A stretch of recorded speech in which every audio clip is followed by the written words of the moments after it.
আসসালামু আলাইকুম। আজকের তৃতীয় পর্বতে আমরা জানব শয়তানের আকার আকৃতি, কুকুরের আকৃতি সম্বন্ধে আপনাদের আজকে জানাবো। কুকুরের নানান রং বেরঙে সেজে আছে কুকুরের দল। লাল, কালো, সাদা, ধূসর সহ বাহারি রঙে রঙিন তাদের সে যাই হোক, লাল, কালো, সাদা, ধূসর এর মধ্য থেকে কালো কুকুরটি দেখতে খুবই ভয়ঙ্কর। তার পাশে ঘেঁষতেও ভয় হয়।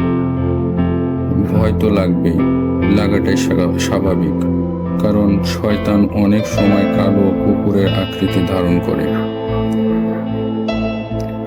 আবু জার রাদিয়াল্লাহু আনহু থেকে বর্ণিত, তিনি বলেন, আমি রাসূল সাল্লাল্লাহু আলাইহি ওয়াসাল্লামের নিকট ঘোর কালো কুকুর সম্পর্কে জিজ্ঞাসা করলে তিনি বলেন, তা শয়তান। রাসূল সাল্লাল্লাহু আলাইহি ওয়াসাল্লাম এই একাধিক হাদিসে রয়েছে কালো কুকুর সম্পর্কে, যেখানে কালো কুকুরকে শয়তান বলে আখ্যায়িত করা হয়েছে।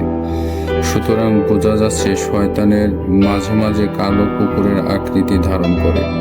এজন্যই রাসূল সাল্লাল্লাহু আলাইহি ওয়াসাল্লাম কুকুর হত্যা করার নির্দেশও দিয়েছেন। এখন আমাদের উচিত কালো কুকুর থেকে নিজেকে দূরে রাখা, অন্যথায় সে আমাদের ক্ষতি করার চেষ্টা করবে।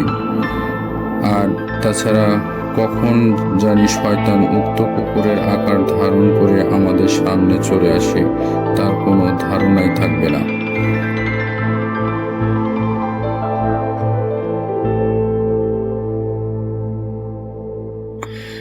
রাসূল সাল্লাল্লাহু আলাইহি ওয়াসাল্লামের এই গুরুত্বপূর্ণ শিক্ষাটি নিজে জানুন এবং অন্যদের জানার সুযোগ করে দিন। এই ধরনের আরও ইসলামিক ভিডিও পেতে আমাদের চ্যানেলটি সাবস্ক্রাইব করুন, ভিডিওটি শেয়ার করুন, যাতে আপনার মাধ্যমে অন্য কেউ উপকৃত হতে পারে এবং আপনিও সাদাকায়ে জারিয়ার সওয়াব পান। জাযাকাল্লাহু খাইরান।